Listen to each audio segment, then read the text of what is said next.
J'ai arrêté de fumer le 31 août 1997 très facilement, sans subir les désagréments du fumeur qui essaye d'arrêter de fumer. Qu'est-ce qui a bien pu se produire ce jour-là qui a fait que j'ai arrêté aussi facilement? Quel est le fait déclencheur? Qu'est-ce qui s'est passé le 31 août 1997? Le 31 août 1997, c'est un événement mondial, un événement planétaire. Euh, pas du tout le fait que j'ai arrêté de fumer. Bonjour à tous, j'espère que vous allez bien.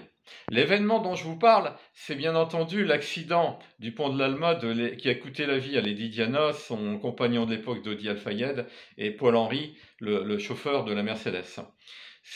Quel est le rapport entre cet accident et le fait que j'ai arrêté de fumer ce jour-là? Vous vous posez certainement la question, comme on me l'a posé à maintes reprises. Eh ben, il n'y a aucun rapport. Ça a été le plus pur hasard que j'ai arrêté de fumer le jour de ce regrettable accident. Ça a été le plus pur hasard. Certains verront peut-être une synchronicité, puisque, bon, évidemment, il y a eu dans ma vie un fait déclencheur qui a fait que j'ai compris le fonctionnement de la dépendance au tabac, j'ai compris pourquoi je fumais, j'ai compris pourquoi il était facile d'arrêter de fumer, et j'ai compris comment redevenir non-fumeur et se débarrasser enfin de cette addiction, de cette dépendance au tabac. Il ne suffit pas de connaître le problème pour pouvoir régler le problème.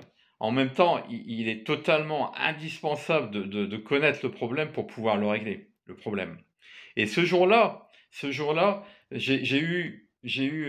retrouvé la vue, j'ai vu comment il était tellement facile d'arrêter de fumer. Ça peut sembler provocateur de dire ça, puisque bien entendu, tous les fumeurs essayent d'arrêter de fumer avec difficulté, avec parfois résignation, hein, et se disent que bon, bah, finalement, vaut mieux ne pas subir les désagréments du fumeur qui essaie d'arrêter de fumer, continuer à fumer, et ils sont résignés à subir l'addiction, à subir